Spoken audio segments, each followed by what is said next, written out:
New this morning, a third case of whooping cough has been confirmed in Lexington High School. The Lexington-Fayette County Health Department saying this latest case has been confirmed at Bryan Station High School. It's the school's second since late April. The other case is at Lexington Catholic High School. Whooping cough is a highly contagious respiratory illness spread by coughing and sneezing.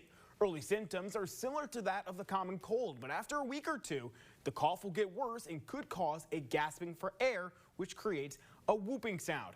All ages can be infected, but young kids and those with compromised immune systems are particularly vulnerable. Anyone reporting symptoms should stay home from school and see a doctor.